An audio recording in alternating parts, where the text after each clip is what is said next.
ఇంతవరకు ఎప్పుడూ కూడా బ్యాచ్ మీద చాలా మీటింగ్లు పెట్టాను.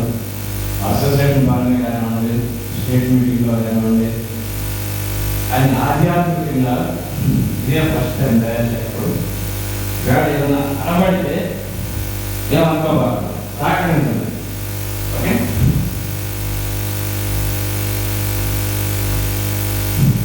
మొదటి మాట,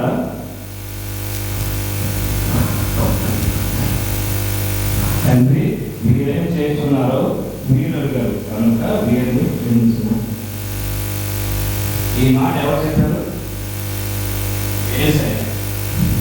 ఏసునామములో శిలువ మీద వేలాడుతున్నప్పుడు ఎన్నో బాధపడి మన కొరకు శిలువ మీద వేలాడుతున్నప్పుడు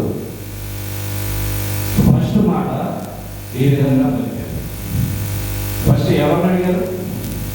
తండ్రి. ఫర్ ఎగ్జాంపుల్ జనరల్ మనకి ఏదైనా దెబ్బతయిందని ఏమంటాం? ఫస్ట్ అబ్బా అబ్బా అంటే అర్థమైంది భాష తండ్రి. అదేవిధంగా ఫస్ట్ తండ్రి తెలుసుకోండి. ఎవరి కొరకు?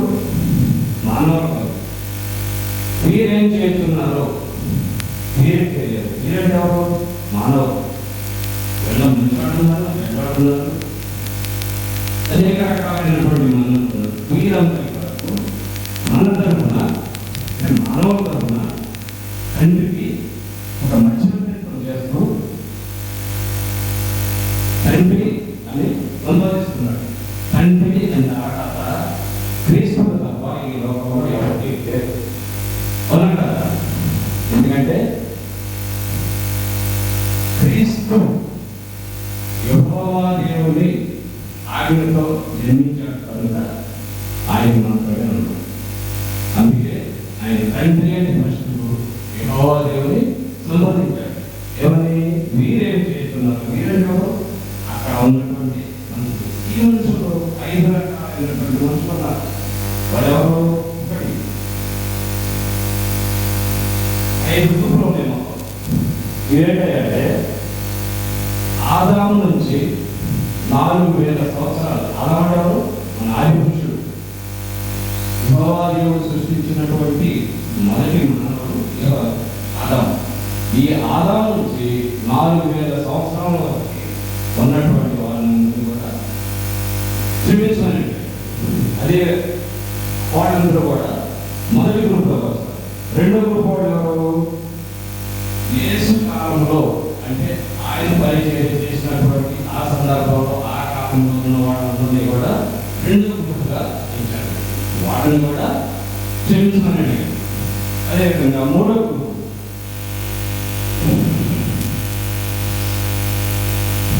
యేసు కాలం నుంచి అంతకుముందు చనిపోయిన వాళ్ళు ఉన్నారు కదా, వాళ్ళని అందరినీ కూడా మూడో గ్రూప్గా ఇచ్చారు. వాళ్ళని కూడా క్షమించుకుని అడిగారు. అదేవిధంగా నాలుగో గ్రూప్ ఎవరంటే ప్రస్తుతం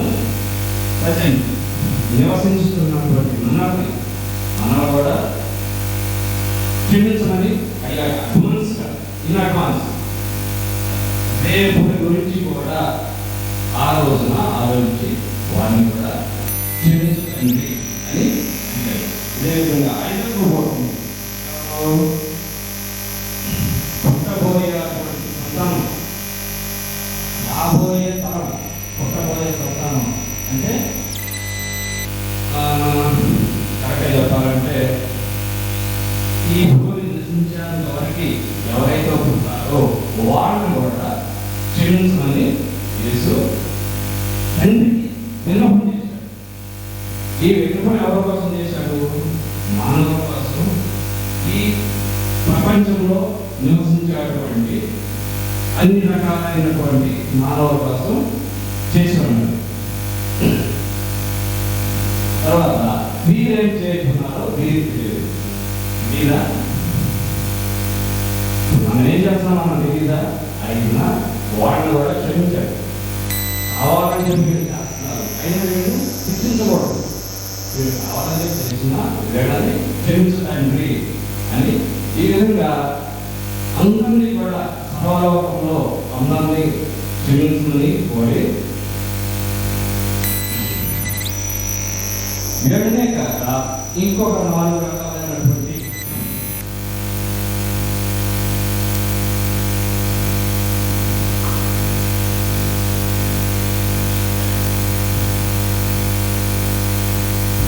కోవిడ్-19 అప్పుడప్పుడు గుర్తు చేస్తాడు.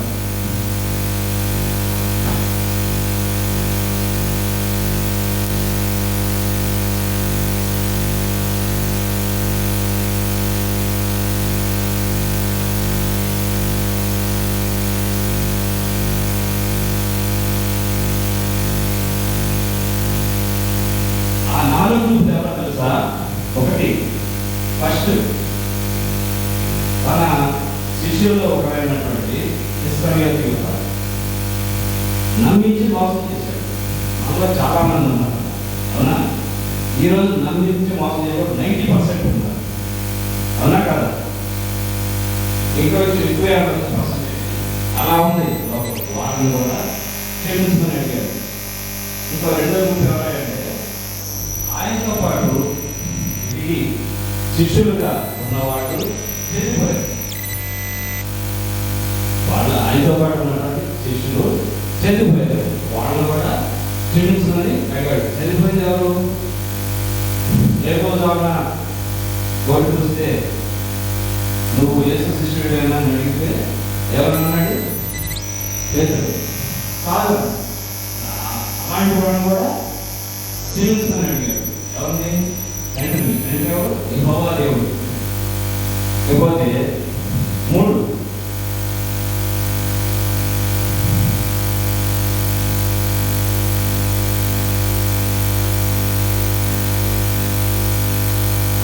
ఆయనకి శిక్ష వేశారు. ఎవరు వేసింది? ఏదంటే మనమే మనసు సపోర్ట్ చేసింది. ఆనాడు ఉన్నటువంటి పాలకులు ఆయనకి శిక్షణ వేశారు.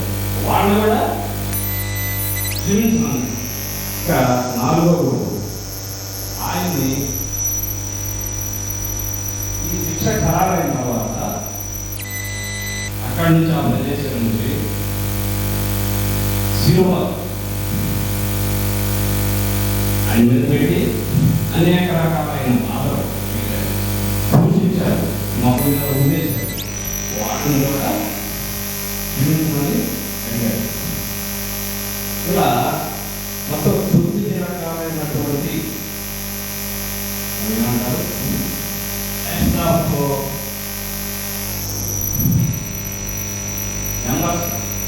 అందరినీ కూడా క్షమించమని ఎవరిని వదలలేదు. అందరినీ క్షమించమని మన కొరకు ఆయన బలియాగమయ్యారు. ఈ విధంగా మన కొరకు జీసస్ తనను అర్పించుకొని